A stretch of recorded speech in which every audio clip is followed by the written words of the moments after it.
അല്ലെങ്കിൽ നീ ആലോചിച്ചിട്ടുണ്ടോ, നമ്മുടെ ഇപ്പോഴത്തെ ഇപ്പോൾ കൊട്ട് ശരിയല്ല. നമ്മൾ എന്തെങ്കിലുമൊക്കെ ചെയ്തിരിക്കും, നമുക്ക് പറ്റുന്ന എന്തെങ്കിലും ചെയ്യണം. നമ്മളിപ്പോൾ ഈ പ്രായത്തിൽ ചെയ്യാൻ പറ്റും. നീ ഭയങ്കര ഉത്തരവാദിത്വ കുറവാട്ടോ. പക്ഷെ ഞാൻ എനിക്ക് പറ്റുന്നതൊക്കെ നാട്ടുകാർക്ക് വേണ്ടി വീട്ടുകാർക്ക് വേണ്ടി ചെയ്യുന്നുണ്ട്. ഞാനൊന്ന് ചോദിച്ചോട്ടെ, നീ എന്നെ കോപ്പി നിന്നാ രാവിലെ എണീക്കുന്നു, പല്ല് തേക്കുന്നു, പിന്നെ എന്തെങ്കിലും തിന്നുന്നു, ആൾക്കാരെ പറ്റിക്കാൻ കുറേ വീഡിയോ ഉണ്ടാക്കുന്നു, റിപ്പീറ്റ്. നമ്മുടെ ഈ തലതെറിച്ച തലമുറയെ നന്നാക്കാനുള്ള വീഡിയോസും ഇൻഫർമേഷനൊക്കെ കൊടുക്കുന്ന കുറേ വീഡിയോസ് ഞാൻ ഇടുന്നത്.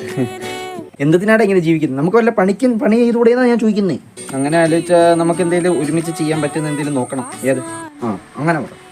അങ്ങനെ ആലോചിക്കുമ്പോൾ എനിക്ക് തോന്നി നമ്മൾ എന്തെങ്കിലും ഒരു ബിസിനസ് ചെയ്താലോ.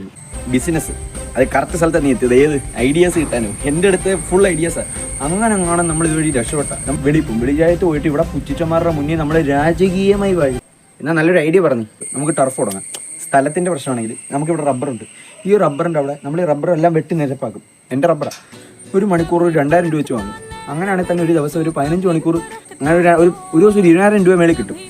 കിട്ടിക്കഴിഞ്ഞ് ഒരു ദിവസം 20,000 കിട്ടിയാലോ ഒരു മാസം നമുക്ക് 6 ലക്ഷത്തിൽ മേളിൽ. നമ്മുടെ നാട്ടിൽ ടർഫ് ഈ കണ്ടമെല്ലാം കളിക്കാനായിട്ട് എടുക്കുന്നവന്മാർ പൈസ കൊടുത്ത് ടർഫ് ചെയ്തുമെന്ന് എനിക്ക് തോന്നുന്നു. അങ്ങനെ വന്നെന്ന് വെച്ചോ, വെളിയിൽ നിന്നുള്ളവന്മാർ വന്നെന്ന് വെച്ചോ.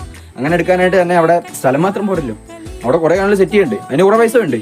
അത് ശരിയാ, അങ്ങനെ കുറച്ച് പ്രശ്നങ്ങളുണ്ട്. ഇപ്പോൾ ഒരു കാര്യം ചെയ്യാം, നിൻ്റെ അക്കൗണ്ടിൽ എത്ര ഉണ്ട്? 30 രൂപ. എൻ്റെ 20 ഉണ്ട്. നമുക്ക് പോയി ചായ കുടിച്ചിട്ട് ബാക്കി ബിസിനസ് ആയിരിക്കും. എന്ത് പറയുന്നു? ഓക്കെ, നല്ല തീരുമാനം. ബാ.